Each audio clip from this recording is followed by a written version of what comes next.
नीटच्या परीक्षेचा पेपर फुटला त्यामुळे चिंतेत असलेल्या विद्यार्थ्यांना सोलापूरमधल्या खासगी ट्यूशन चालक सध्या मोफत शिकवणार आहेत। या संदर्भात सोलापूरमधल्या प्रोफेशनल टीचर असोसिएशनच्या शिक्षकांनी जिल्हाधिकाऱ्यांना निवेदन देखील दिलेलं आहे। नीट पेपर फुटीमध्ये सहभागी असलेल्या क्लासेसचे संचालक, पालक या सगळ्यांवरती कठोर कारवाई केली जावी अशी मागणी देखील त्यांनी केली आहे। 21 जूनला नीटची फेरपरीक्षा होणार आहे आणि या फेरपरीक्षेसाठी सोलापूरमधील प्रोफेशनल टीचर्स असोसिएशनचे सगळे शिक्षक हे विद्यार्थ्यांना मार्गदर्शन करतील। जे विद्यार्थी नीट परीक्षेच्या तयारीसाठी लातूरमध्ये होते त्यांचे क्लासेस बंद असतील तर त्यांनी सोलापूरमधल्या याच प्रोफेशनल टीचर्स असोसिएशनच्या सोबत संपर्क साधावा असं आवाहन देखील करण्यात आलेलं आहे।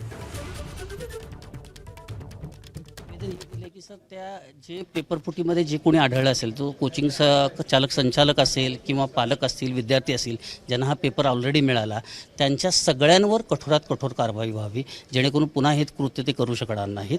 आणि दुसरं महत्त्वाचं, आम्ही सोलापूरचे जे कोचिंग क्लासेस संघटनेचे सदस्य आहेत त्यांनी ठरवलेलं आहे की 21 जून रोजी जी परीक्षा होती आहे, ज्या मुलांचं नुकसान झालेलं आहे, ज्या मुलांना परत एक्झाम द्यावी लागते आहे त्यांच्यासाठी आम्ही मोफत मार्गदर्शन आमच्या सर्व क्लासेसमध्ये त्या एरियामध्ये आम्ही करणार आहोत। एबीपी माझा, उघडा डोळे बघा नीट।